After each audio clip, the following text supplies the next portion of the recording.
constant service of the antique world. When service, oh good old man, how well in thee appears the constant service of the antique world. When service sweat for duty, not for meat. थोड़ी सी पहले इसकी reference देख लेते हैं, नीचे आओ. Act 2 Scene 3 में से लिया गया है. These lines have been taken from Shakespeare's well-known comedy As You Like It. ये तो सभी में याद रखनी है आपको कि इसमें से ली गई है. These lines are spoken by Orlando to Adam. ये इंपॉर्टेंट चीज़ है कि हमें पता होना चाहिए कि ये लाइन्स किसने किसको बोली हैं. तो ये किसने बोली हैं? ऑरलैंडो ने एडम को बोली हैं. एडम आपको पता ही है कौन है? नौकर उसका, हाँ, बहुत पुराना फेथफुल नौकर है, बुढ़ा. वो नौकर उस एडम ने उसके बाप की भी सेवा की है. When the latter out of his love and commitment to his young master offers his life savings. तो एडम उसको अपनी लाइफ सेविंग ऑफर कर देता है, सारी की सारी जितनी भी उसने बचा के धन रखा होता है ना, वो उसको दे देता है अपने यंग मास्टर को, क्योंकि वो उससे बहुत प्यार करता है और कमिटेड है उससे, कमिटमेंट है उसका काफ़ी उससे. कमिटमेंट का मतलब समर्पण है एकदम, और उसको प्यार भी करता है इसलिए. और 500 क्राउन्स, तो कितनी रकम थी वो? 500 क्राउन्स की. To help him start some venture of his own. और किस लिए देती वो? ताकि वो उससे कोई अपना वेंचर शुरू कर सके. वेंचर का मतलब कोई काम शुरू कर सके. क्योंकि जब ये उसको एडम उसको ये बताता है कि तू यहाँ से भाग जा, क्योंकि तेरा भाई ओलिवर तुझे मारने की फिराक में है, और उसको प्लान वो समझ लेता है कि ओलिवर ऑरलैंडो को जब सो रहा होगा तो उसके घर में आग लगा देगा और वो जल के मर जाएगा. तो ये प्लान एडम को पता लग जाता है, तो ऑरलैंडो को वो बता देता है. तो ऑरलैंडो को वो ये कहता है कि अब ऑरलैंडो ये कहता है कि मैं जाऊँगा कहाँ, मैं करूँगा क्या कहीं भाग के, फिर मेरे पास तो कुछ है ही नहीं, ना मुझे कुछ आता है. तो वो कहता है कि तुम मेरे ये पैसे जो बचाए हुए हैं ये रख लो 500 क्राउन्स, और कोई काम शुरू कर लो या तुम्हारे काम आएंगे. तो ऐसे लोग कहाँ मिलते हैं? जो नौकर इतना बूढ़ा था वो खुद बेचारा, और वो इतना प्यार करता है उससे कि उसने अपनी सारी की सारी उम्र की कमाई वो उसको ऑफर कर देता है. तो फिर उसका धन्यवाद करने के लिए ये लाइन बोलता है Orlando, O good old man, कि बूढ़े आदमी, how well in thee appears the constant service of the antique world. Thee यानी तुम्हारे अंदर, THW ना, दी इसका मतलब पुरानी इंग्लिश में होता है यू. तो तुम्हारे अंदर मुझे दिखाई देती है, अपीयर दिखाई देती है कंस्टेंट सर्विस, एक वफादार सर्विस दिखाई देती है कि तुम कितने वफादार हो अपनी सर्विस में. कंस्टेंट का मतलब यहाँ है फेथफुल यानी वफादार. ऑफ द एंटीक वर्ल्ड, पुराने ज़माने की वफादारी दिखाई देती है मुझे तुम में. वो कहता आजकल कहाँ है ऐसे वफादार लोग, तुम्हारे अंदर मुझे वो पुरानी वफादारी जो पुराने टाइम में हुआ करती थी वो दिखाई देती है. When service sweat for duty not for meed. पुराने टाइम की बात कर रहा है कि जब सर्विस की जाती थी पसीना बहा करके, और ड्यूटी के लिए लोग काम करते थे, मीड के लिए काम नहीं करते थे पुराने ज़माने में. मीड का मतलब आपको क्या दिख रहा है इसमें लिखा हुआ? वेज या रिवॉर्ड. यानी पुराने टाइम में लोग निस्वार्थ भाव से काम करते थे, उनको बदले में कुछ चाहिए नहीं होता था कि हमें कोई मीड मिले, कोई रिवॉर्ड मिले, कोई पैसा मिले. तो तुम्हारे अंदर मुझे वही सेवा दिखाई दे रही है कि तुम वास्तव में इस ज़माने के तो मुझे नहीं लग रहे हो, तुम तो पुराने ज़माने के हो. मीड का मतलब स्वार्थ भी हो सकता है, या हाँ स्वार्थ भी कह सकते हैं, बदले में कुछ चाहिए होता हो. रिवॉर्ड है इसका मतलब ऐसे. Thou art not for the fashion of these times. तुम आज के समय के तो नहीं हो. आज के समय का जो फैशन है, आज के समय का जो चलन है ना, तुम वैसे तो मुझे नहीं दिखाई दिए. Where none will sweat but for promotion. जहाँ कोई भी स्वेट नहीं करेगा बिना प्रमोशन के, यानी कोई भी किसी के लिए पसीना नहीं बहाएगा. स्वेट करने का मतलब मेहनत करना, काम करना, पसीना बहाना. तो आज के टाइम में तो कोई भी प्रमोशन की लालसा के बिना कोई काम नहीं करता. प्रमोशन का मतलब तरक्की, पैसा, धन दौलत, सम्मान. And having that do chalk their service up even with the having. और प्रमोशन के बावजूद भी कई लोग तो उस सर्विस को रोक देते हैं, यानी अपना काम निकल जाता है उसके बाद वो सर्विस करना बंद कर देते हैं. It is not so with the. तुम्हारे केस में ऐसा बिल्कुल भी नहीं है, तुम तो ऐसे बिल्कुल भी नहीं हो. पुराने ज़माने में यू को दी बोलते थे. बंद करना इसको. But poor old man thou prunest a rotten tree. पर वो कहता पुअर ओल्ड मैन, बुजुर्ग इंसान, दाउ प्रनस्ट ए रॉटन ट्री, तुम एक ड्राई ट्री को प्रण कर रहे हो. ड्राई ट्री यानी जो पेड़ सूखा हुआ है तुम उसी की छंगाई कर रहे हो. That cannot so much as blossom yield in lieu of all thy pains and husbandry. तो वो कहता है तुम तो एक ऐसे पेड़ को छांग रहे हो जो पहले से ही छंगा हुआ है. वो खुद की बात कर रहा है कि तुम मुझे पैसे तो दे रहे हो, परंतु मैं तो खुद भी काफ़ी बुरी कंडीशन में हूँ. तुम मेरी सेवा करके, मेरे प्रति इतनी वफादारी दिखा करके, हो सकता है कि मैं तुम्हें कुछ ना दे पाऊँ, क्योंकि मेरी खुद की हालत जो है वो अच्छी नहीं है. यहाँ ये जो प्रनस्ट ए रोटन ट्री का मतलब है, एक रोटन ट्री को, एक उजड़े हुए पेड़ को तुम पानी दे रहे हो, उसको सार संभाल कर रहे हो. वैसे तो प्रण करना होता है, छंगाई करना, उसकी यहाँ पे सेवा है, सार संभाल करना है. तो हो सकता है मैं तुम्हारे पेन्स की और तुम्हारी जो हस्बेंड्री है, हस्बेंड्री का मतलब सेवा, तुम्हारी हस्बेंड्री और तुम्हारे पेन्स के लिए हो सकता है मैं तुम्हें यील्ड ना दे पाऊँ. यील्ड का मतलब बदले में कुछ देना. ओके, इसका कंटेक्स्ट पे आ जाओ.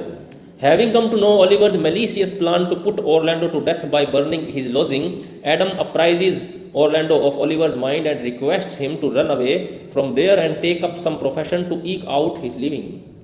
तो ये पूरी की पूरी लाइन है, दोबारा पढ़ लेते हैं.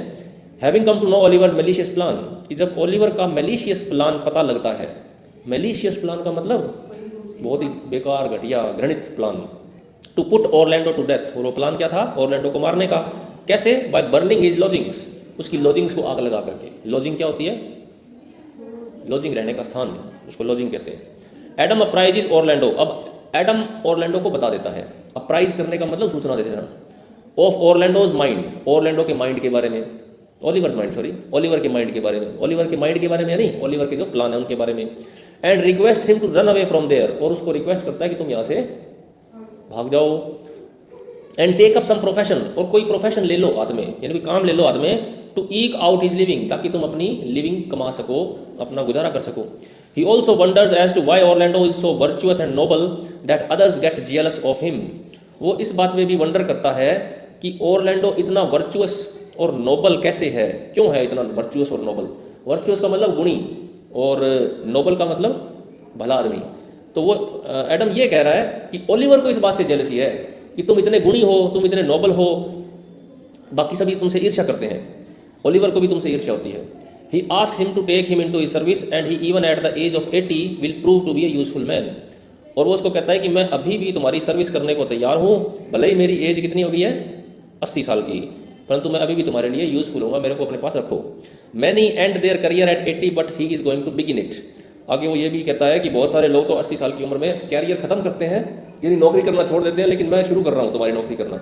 But he does not regret his decision, वो अपने डिसीजन को रिग्रेट नहीं करता. रिग्रेट करने का मतलब हाँ, पश्चाताप, पछतावा होना. Orlando is pleasantly surprised to find an honest and committed worker like Adam and notices that such people truly reflect the faithful service of the ancient world when people work from a sense of duty and not for reward or wages. अब हम explanation कर रहे हैं उस बात की जो बोली गई थी उसने. ऑरलैंडो सरप्राइज होता है, बड़ा ही खुशी से, मतलब उसकी हैरानी होती है कि उसको एक इतना ईमानदार और कमिटेड वर्कर मिला है एडम के रूप में. और वो ये बात भी नोटिस करता है, ध्यान देता है कि आज के समय में ऐसे लोग मिलना कितना मुश्किल है. Such people truly reflect the, ये जो ऐसे लोग जो है ना, पुराने ज़माने की याद दिलाते हैं, जब लोग फेथफुल सर्विस दिया करते थे और सेंस ऑफ ड्यूटी होता था उनमें ये था कि बस ड्यूटी करनी है, उसके बदले में कुछ चाहते नहीं थे, रिवॉर्ड या कोई वेज मिले. रिवॉर्ड और वेज के लिए उसमें मीनिंग क्या आया था? मीड आया था. He feels that he does not belong to the fashionable world of today. अब ऑरलैंडो को ये भी फील होता है कि वो आजकल के ज़माने का तो नहीं लगता है, आजकल का जो फैशनेबल ज़माना है, where people will not work except for promotion. आजकल के ज़माने में तो लोग प्रमोशन के चाह के बिना कोई काम नहीं करते हैं, और सम गेन्स, या कुछ प्राप्ति के बिना. And once having received the payment they stop their services. और जब उनको सब कुछ मिल जाता है तो वो सर्विस करना भी छोड़ देते हैं, काम करना भी छोड़ देते हैं.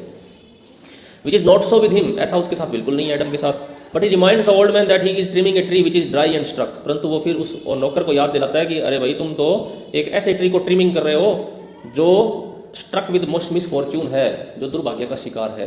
वो खुद की बात कर रहे हैं कि मैं तो खुद मिसफॉर्च्यून का शिकार हूँ, और तुम मेरी सेवा कर रहे हो, यानी एक ऐसे ट्री की सेवा कर रहे हो जो सूख चुका है. It can not burst into blossom, यह अब खिल नहीं सकता है. पेड़ कह रहा है, वो अपने आप को पेड़ मान के कह रहा है कि यह पेड़ अब खिल नहीं सकता है. Set aside bearing the fruits, fruits की तो तुम बात छोड़ो, कि फल की तो बात छोड़ो, मेरे तो पत्तियाँ ही शायद नहीं आने वाली हैं. It can not give him a reward in lieu of the pains undertaken by him and his work. तो वो उसको रिवॉर्ड नहीं दे सकता, जो वो काम कर रहा है उनके बदले में, जो वो काम कर रहा है उसके बदले में वो दे नहीं सकता अभी कुछ उन्हें. इन ल्यू ऑफ का मतलब है बदले में देना. Comments the dutiful and selfless service of the past is contrasted with the selfish and monetary gains of the present. तो इसमें दो समयों की तुलना की गई है कि पुराने समय के लोग कैसे होते थे और अब के लोग कैसे हैं. पुराने समय में लोग ईमानदार सच्चे होते थे, अब स्वार्थी हो गए हैं. Undoubtedly the present times have fallen on evil days, greed and petty gains. तो बिना शक के हम ये कह सकते हैं कि वर्तमान समय जो है वो इविल डेज से भरा हुआ है, यानी जो समय है बहुत ही खराब है, लालच है, और छोटे छोटे फायदों के लिए लोग काम करते हैं. The two brothers are contrasted. इस सीन में, इस स्पीच में दो भाइयों की भी तुलना हुई है. The gentleness and Nobel nature of Orlando. तो ऑरलैंडो का तो जेंटलनेस और नोबल नेचर दिखाया गया है. वो treats his old servant well, जो अपने बूढ़े नौकर को बहुत अच्छे से ट्रीट करता है. And inspires enough to hand him out his total savings, और उसको इंस्पायर भी करता है कि वो अपनी पूरी की पूरी सेविंग उसको दे दे. And yet to be willing to serve his master at the right age of 80. और सर्वेंट के बारे में बताया गया है कि वो 80 साल का होने के बावजूद भी अपने मास्टर की सेवा करना चाहता है। Contrasted with the evil and greedy Oliver. अब एडम की जो तुलना है और जब हम ओलिवर से करते हैं तो दोनों के नेचर में कितना फर्क है। ओलिवर उसका भाई होकर भी उसकी कुछ नहीं कर रहा है, जबकि ये इसका नौकर होकर भी इतना सोच रहा है। वो will go to any length to serve his ends. तो ओलिवर अपने उद्देश्यों की पूर्ति के लिए किसी भी सीमा तक जा सकता है। उसको मारने तक की नौबत आ गई थी, मारने की सोच रहा था वो। तो कहाँ ओलिवर और कहाँ एडम।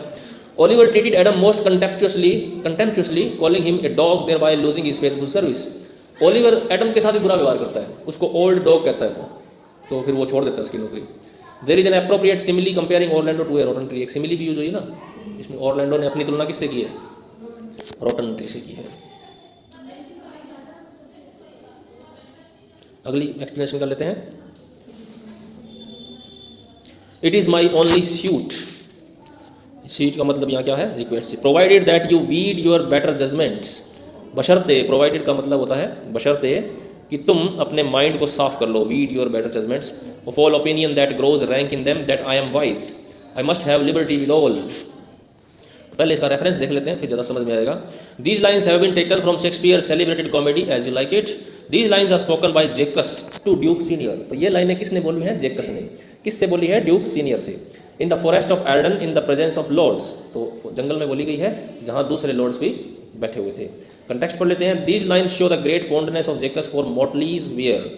तो ये लाइनें हमें दिखाती हैं कि जेकस को कितनी इच्छा है मोटली पहनने की, मोटली का कपड़े पहनने की। मोटली का मतलब वो टच स्टोन बनना चाहता है, टच स्टोन जैसा बनना चाहता है। टच स्टोन की क्या खासियत थी? हंसाता था और उसको क्या सुविधाएं मिली हुई थी? हाँ, जेकस ये चाहता था कि मोटली वियर का मतलब है वो क्लाउन बनना चाहता था खुद। क्लाउन का मतलब विदूषक, यानी वो जोकर टाइप का, कि वो किसी को कुछ भी कहते कोई बुरा ना माने। तो जेकस तो खुद भी इसी टाइप का आदमी था। वो मेलंकली था, उदास, हर चीज़ में वो शिकायतें निकालता था, हर चीज़ में दोष निकाल लेता था, हर चीज़ में दुख निकाल लेता था, हर चीज़ की आलोचना करता था वो। तो जेकस कहता कि काश मेरे पास भी ये प्रिविलेज होता, ये विशेषाधिकार होता कि मैं किसी को कुछ भी कह देता और कोई मुझसे बुरा नहीं मानता। His desire to follow the profession of a fool. तो मोटलीज वियर का मतलब यहाँ पे है उसकी वो इच्छा जिसमें वो फूल बनना चाहता है। टच स्टोन को फूल भी कहते हैं। He is greatly impressed by Touchstone and wants to clean up this murky world by his satire and criticism. तो वो टच स्टोन से बड़ा प्रभावित है और वो भी दुनिया को क्लीन करना चाहता है, दुनिया को स्वच्छ करना चाहता है, सुधारना चाहता है मर्की वर्ल्ड को। मर्की का मतलब वो वर्ल्ड जो बड़ा गंदा है, विशैला है, उसको किससे? Bye his satire and criticism, अपने व्यंग्यों से सुधारना चाहता है, तानों से, और क्रिटिसिज्म यानी आलोचनाओं से। तो वो हर चीज़ की आलोचना करते हैं ना जेकस, लेकिन उसके पास वो सुविधा नहीं है कि कोई भी बुरा ना माने। चलो आ जाओ चौथे पे अपने पढ़ लेते हैं। It is my only suite. वो कहता मेरी बस एक ही रिक्वेस्ट है, ड्यूक सीनियर से कह रहा है वो कि मेरी बस एक ही रिक्वेस्ट है। Provided that you weed your better judgements of all opinion that grows rank in them that I am wise. कि आप अपने माइंड को साफ कर लो। वीड योर बेटर जजमेंट्स का मतलब है कि आप दिमाग में जो भी वाइड आइडियाज़ आ रहे हैं, जो भी ये तरह तरह के विचार आ रहे हैं, उनसे अपने आप को आप क्लियर कर लो। और आप ये भी सोचना बंद कर दो कि मैं बुद्धिमान हूँ, कि मैं वाइज हूँ। यानी मेरे को आप सीरियसली मत लो, मेरे को ये मत मानो कि मैं बुद्धिमान हूँ और मैं जो कुछ कहता हूँ सोच समझ के कहता हूँ। आई must have liberty with all. वो कहता मेरे पास भी लिबर्टी होनी चाहिए। लिबर्टी का मतलब, लिबर्टी क्या होती है? आज़ादी। मेरे पास भी आज़ादी होनी चाहिए ताकि मैं जो कुछ चाहूँ मैं बोल सकूँ। As large as charter as the wind to blow on whom I please. तो वो कहता ऐसी आज़ादी होनी चाहिए जैसे कि हवा के पास आज़ादी होती है, जिसके ऊपर चाहे मर्जी वो बह जाए। To blow on whom I please for so fools have. और वैसी आज़ादी चाहिए जैसी फूल को आज़ादी होती है। फूल का मतलब यहाँ मूर्ख नहीं लेना आपको, फूल का मतलब वो आदमी जो हंसाता है सबको जोकर बन के। And they that are most galled with my folly. और वो लोग जिनको मेरी फॉली से सबसे ज़्यादा परेशानी होती है, गोल्ड का मतलब परेशान हो जाना, हर्ट हो जाना, वो लोग जो मेरे से ज़्यादा हर्ट हो जाते हैं, दे मोस्ट मस्ट लाफ, उनको फिर हंसना चाहिए। उसका कहने का मतलब ये है कि मेरे को लोग सीरियसली ना लें। मैं कुछ भी किसी का भी मजाक उड़ा दूँ ना तो लोग मेरे से नाराज़ ना हो, मेरे को डांटे ना, मारे ना, जबकि मेरी बात को किस में उड़ा दें? हंसी में उड़ा दें, सुन भी लें और हंसी में भी उड़ा दें। गुस्सा नहीं करता ये हर बात में। हाँ तो लोग तो करेंगे ना। इसको ये तो शिकायत थी कि काश मेरे पास भी ये होता कि मेरी बातों को लोग हंसी में उड़ाते। यानी ये सोच रहे कि इसका तो चलो काम ही है ये कहने का। नहीं, ये दुनिया को सुधारना चाहता है।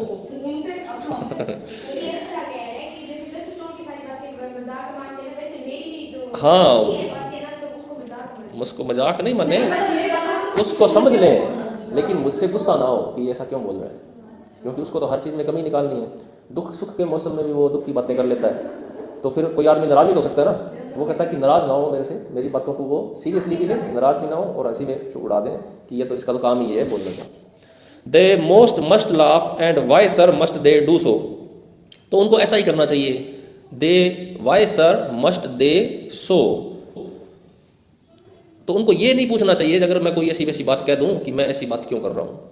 The why is plain as way to parish church, तो मेरी बातें इतनी सिंपल होनी चाहिए जैसे कि चर्च जाने का रास्ता होता है। इसका मतलब ये है कि जैसे चर्च जाने के लिए अच्छा रास्ता बना होता है ना, एक सिंपल रास्ता, तो मेरी बातें भी उनको इतनी सिंपल लगनी चाहिए जितना कि चर्च जाने का रास्ता होता है। चलो इसकी अपने एक्सप्लेनेशन पढ़ लेते हैं। कॉन्टेक्स्ट पढ़ लिया था क्या? कॉन्टेक्स्ट पढ़ लिया था। Jaques tells Duke Senior that his only request is that he should be allowed to follow the profession of the clown, तो वो जेकस कहता है ड्यूक सीनियर से कि मुझे भी शायद क्लाउन का प्रोफेशन मिल जाए तो अच्छा होगा। Provided everybody should clear his mind of the wild ideas that grow in them, परंतु मेरी एक शर्त ये होगी कि हर व्यक्ति अपना दिमाग साफ कर ले उन वाइल्ड आइडियाज से जो उनके दिमाग में उगते हैं। उन खरपतवार पौधे होते हैं ना जो हर जगह उग जाते हैं कहीं ना कहीं, हमारा माइंड भी वैसा ही होता है। जब हमारा माइंड खाली होता है ना तो उसमें तरह तरह के विचार आने लग जाते हैं। जैसे ज़मीन खाली छोड़ देते हैं तो उसमें कुछ ना कुछ उग जाता है ना, उनको खरपतवार कहते हैं। फिर उनको साफ, वो भी यही कहता है कि उनके दिमाग में जो कुछ वाइल्ड आइडियाज उग रहे हैं उनको साफ कर लें। दैट ही इज़ वाइज, और लोग ये सोचना भी बंद कर दें कि मैं बुद्धिमान हूँ। He must have freedom as much as the winds to chide, speak freely on anybody he pleases because fools enjoy such freedom.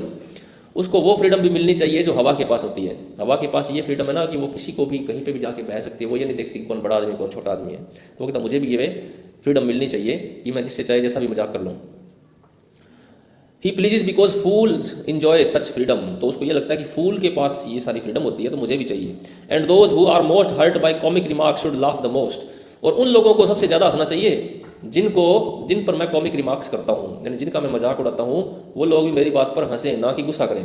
And they must do so, and the reason why such a person must do so is as simple as the way to parish church, और क्यों हंसना चाहिए उनको, ये बिल्कुल एक simple सी बात है जैसे कि चर्च का एक रास्ता होता है। The man whom a fool in his wisdom makes fun of will be very foolish if he does not appear to ignore the taunt even though he heard it, और जिसका मजाक फूल उड़ाता है अगर वो हंसता नहीं है तो वो मूर्ख साबित हो जाएगा, उसको हंसना ही पड़ेगा भले ही उसी का ही मजाक उड़ाया जा रहा हो। आपने देखा होगा ना कई जो शोज होते हैं, कपिल शर्मा शो या जैसे भी हैं, उसमें वो उन्हीं का ही मजाक उड़ाता है और वो खुद हंसते ना, हालांकि मजाक भी उनका खूब उड़ाता है। अगर वो ना हंसे, गुस्सा हो जाए, तो हम उनको मूर्ख मानेंगे।